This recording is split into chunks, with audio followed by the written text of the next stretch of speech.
ختم نہیں ہوتی بلکہ یہاں سے شروع ہوتی ہے، اور اس کا تعلق ہے اسٹیٹ بینک آف پاکستان سے۔ جب مہنگائی بڑھتی ہے جیسے کہ آپ نے دیکھا تو اسٹیٹ بینک کے پاس ایک ہی ہتھیار ہوگا، شرح سود بڑھانا۔ اس وقت پالیسی ریٹ پہلے ہی تقریباً 10.5% ہے۔ اگر مہنگائی دوبارہ اوپر جاتی ہے اور مزید اوپر جاتی ہے تو اگلی ایم پی سی میں یعنی کہ مانیٹری پالیسی کمیٹی میں انٹرسٹ ریٹ 1 سے 2% مزید اضافہ ممکن ہے۔ اس کا اثر کیا ہوگا؟ کاروبار کے لیے قرض مہنگا ہو جائے گا۔ اگر کوئی انڈسٹریلسٹ پہلے 11.5% پہ قرض لے رہا تھا تو اب 12.5% پہ لے گا، یعنی ہر 1 کروڑ پہ سالانہ 1 لاکھ روپے کا اضافی بوجھ برداشت کرنا پڑے گا۔ اس کے علاوہ انٹرسٹ ریٹ بڑھنے سے حکومت کے قرضوں میں بھی یکمشت بے پناہ پریشر بڑھے گا۔ صرف 1% انٹرسٹ ریٹ بڑھے گا تو حکومت کو سالانہ 500 بلین روپے انٹرسٹ پیمنٹ کی مد میں ادا کرنے ہوں گے۔ اس کا انڈسٹری پہ کیا اثر پڑے گا؟ فیکٹری کی لاگت بڑھ جائے گی، کیونکہ فیول مہنگا ہوگا تو ٹرانسپورٹ مہنگی ہوگی، بجلی مہنگی ہوگی تو صنعت کار کیا کرے گا؟ قیمت بڑھائے گا یا پروڈکشن کو کم کرے گا یا کاروباری بند کر دے گا؟ اور جب بزنس پریشر میں آتا ہے تو سب سے پہلے نوکری جاتی ہے، گھوم پھر کر وہی غریب پاکستانی متاثر ہوگا جس کا روزگار چھن جائے گا۔ پاکستان میں بے روزگاری کی شرح پہلے ہی 7.1% ہے اور یہ جھٹکا اسے مزید بڑھا دے گا۔ پیٹرول کی پرائس بڑھنے سے کاسٹ ہوتی ہے ہر چیز کی، وہ چاہے کسی بھی کی کاسٹ ہو، cost of product of exportable item بھی وہ بھی انکریز ہو جاتی ہے۔ تو جب ایکسپورٹ کی جو پروڈکٹس ہیں ان کی پرائس ہماری انکریز ہو جاتی ہے، پہلے ہی ہم جو ہیں وہ کمپیٹ نہیں کر پا رہے ہیں انٹرنیشنل مارکیٹ میں اپنی انرجی پرائسز کی وجہ سے، اپنے ہائر فائنینشیل کاسٹ کی وجہ سے، تو جب اگر ہم صرف ان کے ساتھ اگر ہم اپنی پرائس جو ہے وہ نہیں بڑھاتے اور ایک الگ سے ہم لوگ اپنے پیٹرول کی پرائس بڑھا دیتے ہیں، جس میں انڈیا ہے، بنگلہ دیش ہے، چائنا ہے، ویتنام ہے، تو کسی نے بھی اپنی پرائس اگر کسی نے بڑھائی بھی ہے تو وہ 2% سے لے کے میکسیمم 10% تک پرائس بڑھائی ہے۔ تو اس کا مطلب ہے اب ہماری پروڈکٹس جو ہیں وہ مزید انکمپیٹیٹو ہو جائیں گی انٹرنیشنلی۔ یعنی یہ ایک وقتی شاک نہیں، یہ ڈومینو ایفیکٹ ہے۔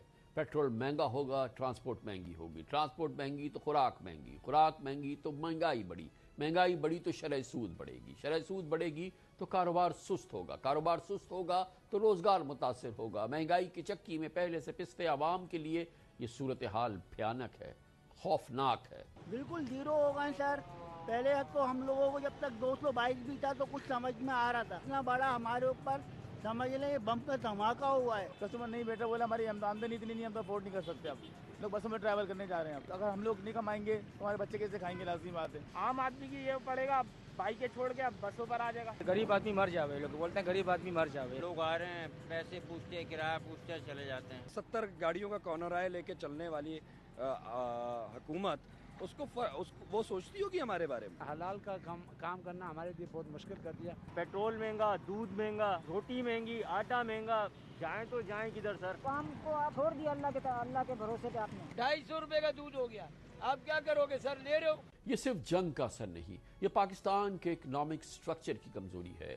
ہماری اکانومی امپورٹڈ تیل پر انحصار کرتی ہے، ہماری ساری ٹرانسپورٹ روڈ بیسڈ ہے، ٹرینز کا سسٹم ہمارے یہاں بہت ہی نہیں کمزور ہے، ہماری پالیسی ری ایکٹیو ہے، پرو ایکٹیو نہیں۔ نتیجہ یہ ہے کہ یہ جھٹکا ہر پاکستانی گھر تک پہنچے گا، چاہے آپ گاڑی نہ رکھتے ہوں، آپ مہنگائی ضرور خریدیں گے، چاہے آپ بزنس نہ کرتے ہوں، آپ اس کے اثرات ضرور محسوس کریں گے۔ آخر میں ایک سوال رہ جاتا ہے، کیا یہ صرف ایک بحران ہے یا ایک وارننگ کہ جب تک ہم انرجی، ٹرانسپورٹ اور اکانومی کے بارے میں نئے طریقے سے نہیں سوچیں گے، ہر گلوبل شاک ہمیں اسی طرح ہلاتا رہے گا۔ اس سبجیکٹ پہ بات کرنے کے لیے آج آن مائی ریڈار کے میرے گیسٹ ہیں ڈاکٹر مفتاح اسماعیل، 2 بار پاکستان کے فائنانس منسٹر رہ چکے ہیں اور ریناؤنڈ اکانومسٹ ہیں۔ بہت بہت شکریہ مفتاح اسماعیل صاحب، آپ نے ہمیں جوائن کیا ہے۔ یہ فرمائیے گا، ایمانداری کی بات تو یہ ہے پالیٹکس سے اوپر کہ بہرحال حکومت کا اس پورے معاملے میں کوئی قصور نہیں ہے، یہ ایک گلوبل ایشو ہے، گلوبل پرابلم ہے، گلوبل کرائسس ہے، وار ہے،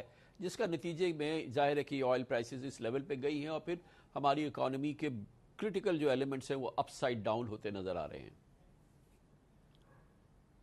کامران بھائی، سب سے پہلے تو میں بہت خوش ہوں کہ آپ واپس سے پاکستان کے ٹیلی ویژن اسکرینز پہ آ گئے، گو کہ ہم آپ کو نقطے پہ دیکھتے رہے ہیں ڈیجیٹل پہ، لیکن مجھے بڑی خوشی ہے کہ آپ واپس تشریف لے آئے۔ سر، دوسری گزارش ہے کہ جیسے آپ نے ابتدائیے میں فرمایا کہ ہماری پالیسی ری ایکٹیو ہے، پرو ایکٹیو نہیں ہے، تو ہم کسی بھی مشکل کا